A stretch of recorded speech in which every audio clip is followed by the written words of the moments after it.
Guys, welcome back to the channel after the weekend. We will starting with bisphosphonate induced osteonecrosis of jaw. Okay, let's start. Bisphosphonate induced osteonecrosis of jaw, clinical presentation and pathogenesis. The cause of BIONJ is the effect of nitrogen containing bisphosphonate on the normal osteoclasts and its precursor cells in the bone marrow. So it happens due to the effect of bisphosphonate on the normal osteoclast and its precursor cells. What happened to osteoclast? Osteoclast ingests large concentration of bisphosphonate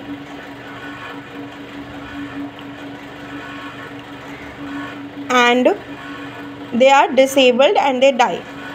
They ingest large concentration of bisphosphonate, then they are disabled and they die.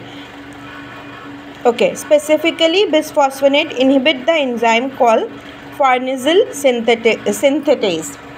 Which enzyme it inhibit? It inhibit farnesyl synthetase. Okay.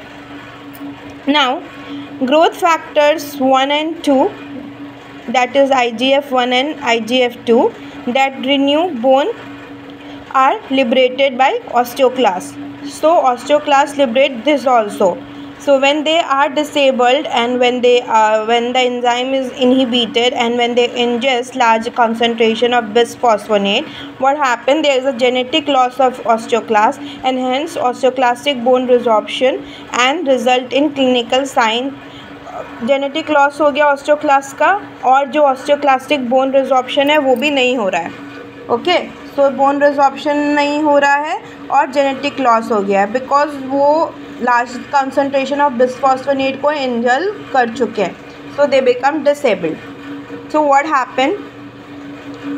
Loss of osteoclastic bone resorption and result in clinical signs such as exposed non-healing bone that becomes secondarily infected and is limited to jaws. Okay, ये growth factor inhibit हुआ, ये enzyme inhibit हुआ, फिर osteoclast का जो भी है वो सब लॉस हुआ, वो डिसेबल्ड हुए. तो जो क्लिनिकली हमको क्या दिखता है जब बोन रिजॉर्प्शन ख़त्म हो जाता है?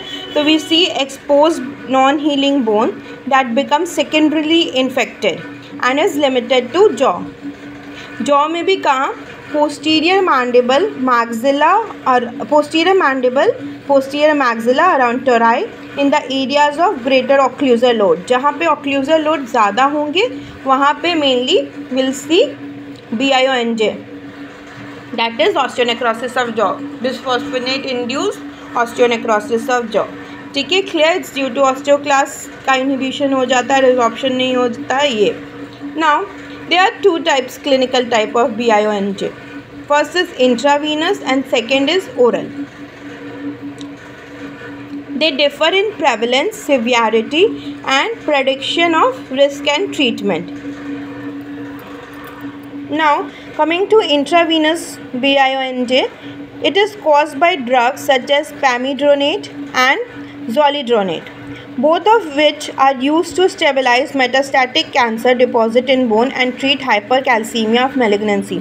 Pamidronate and zoledronate both are used in cancer and hypercalcemia. So mainly intravenous is caused by these two drugs.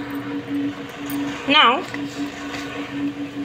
compared to oral BIONJ, intravenous is more commonly seen, more severe and generally unresponsive to the discontinuation of bisphosphonate and to the local debridement. Okay, now when we compare both oral and intravenous osteonecrosis of jaw, then intravenous is more common and it is more severe also.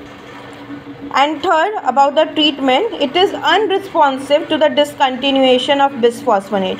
मतलब अगर bisphosphonate हम लोग discontinue कर दिए तो भी वो respond नहीं करता treatment plan में हम ऐसा करते हैं कि we discontinue the bisphosphonate, but in intravenous it does not work and it does not respond to local debridement also. In fact local debridement और ज़्यादा bone exposed जो होते हैं उनको और ज़्यादा harm करता है और recurrence ज़्यादा होता है. Okay. So The intravenous is commonly seen. It is more severe and it is unresponsive to the discontinuation of bisphosphonate and to local debridement. That's all for today. We'll be dealing with oral in the next class. Till then, like, share, subscribe and comment. Bye.